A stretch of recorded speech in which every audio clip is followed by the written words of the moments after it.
नमस्कार वाचक हो, मी योगिता वागचौरे माझ्या यूट्यूब चॅनलमध्ये तुम्हा सर्वांचं स्वागत करते. पूर्वीच्या काळी निरोप म्हटलं की एकच माध्यम होतं, पत्र. तेव्हा आत्तासारखे मोबाईल नव्हते.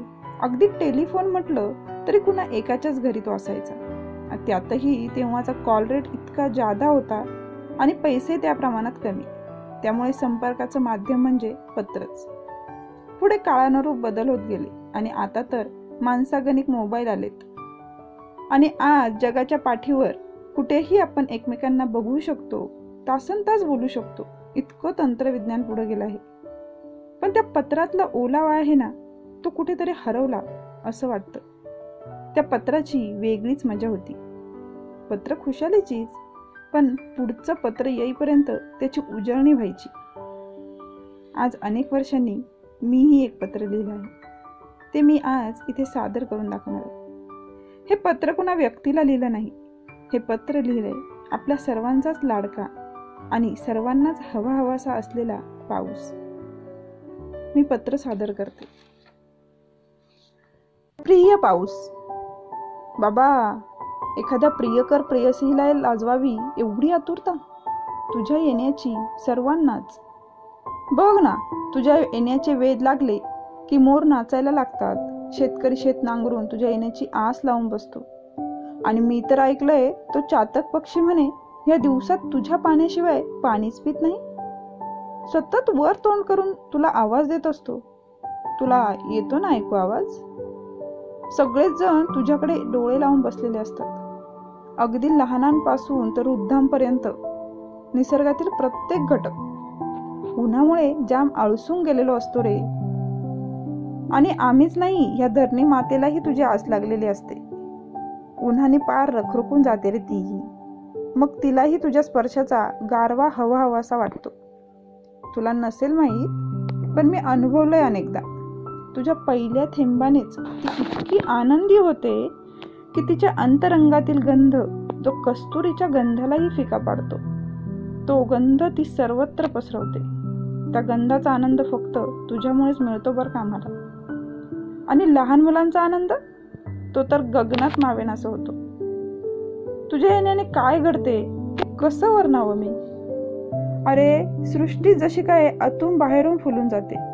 सगळीकडे हिरवळ फुलं तर विविध रंगांची उधळण करत असतात जणू. नवनवीन जीव पण ह्याच ऋतूत जन्माला येतात की. आणि जे मुंगळे असतात ना, त्यांना तर पंख असतात हे तू बरसल्यावर माहिती होतं.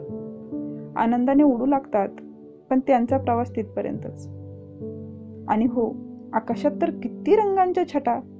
कुठे गडद काळे ढग, तर कुठे फिके, तर कुठे स्वच्छ निळेक्षार आकाश, जसा समुद्र भासावा गगनात. आणखी म्हणजे मी तर हिमालय सुद्धा पाहिलाय आकाशात. खरंच, पांढरे शुभ्र ढग जसे हिमालयाचे डोंगर भासतात कधी कधी.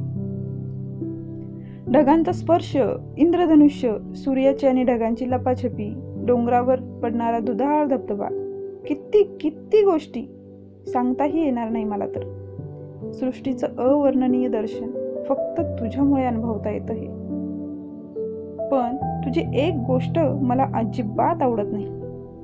कुठे इतका बरसतो की संसार वाहून नेतोस, तर कुठे कोरडा होऊन सगळंच जाळून टाकतोस. का करतोस रे असं? हा समतोल नाही का साधता येणार तुला? सगळीकडे हवं तेवढंच नाही का बरसता येणार?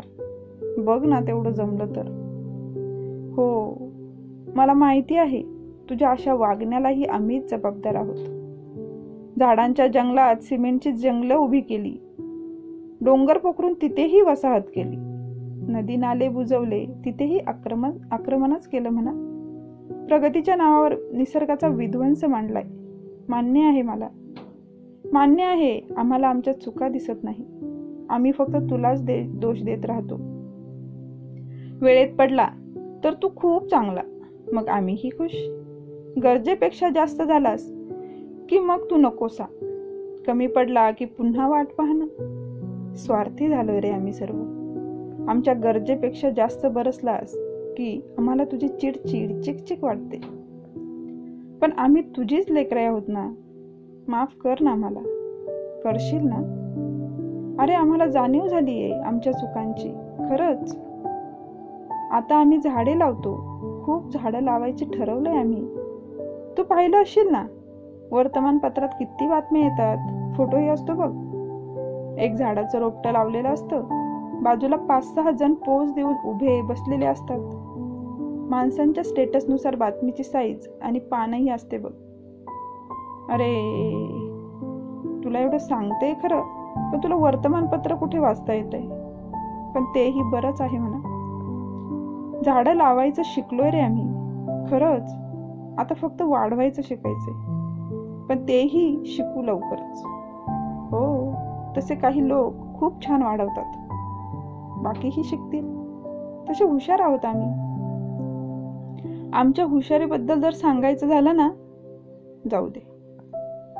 तुला माहित नाही, आम्ही फक्त तुझ्यावर अवलंबून नाही. आता आम्ही कृत्रिम पाऊस पण पाडायचं शिकलोय आता. फक्त गंमत अशी आहे की त्याचंही तुझ्यासारखंच आहे. जिथे पडायचं तिथे पडत नाही आणि नको तिथे ढगफुटी होते रे. तर कधी कधी जिथे पडतो तिथे जमीनही ओली होत नाही. शेवटी तोही पाऊसच ना. हे बघ, तू हसू नकोस हा. आम्ही प्रयत्न तर करतोय ना. आता तू असं रुसतोस कधी कधी म्हटल्यावर आम्हाला आमची पर्यायी व्यवस्था करावीच लागणार बाबा. बरं, ते जाऊ दे. आता थोडं आम्हीही सुधारतोय, म्हणजे तसं दिसतंय तरी. आता तूही थोडी साथ दे. आता थांबते, कळावे. तुझीच, तुझ्यामध्ये चिंब भिजणारी चाहती. धन्यवाद. जर तुम्हाला माझे हे पत्र आवडलं असेल तर लाईक करा, शेअर करा, कमेंट करा, सबस्क्राईब करा आणि बाजूची बेल आयकॉन दाबायला विसरू नका. धन्यवाद.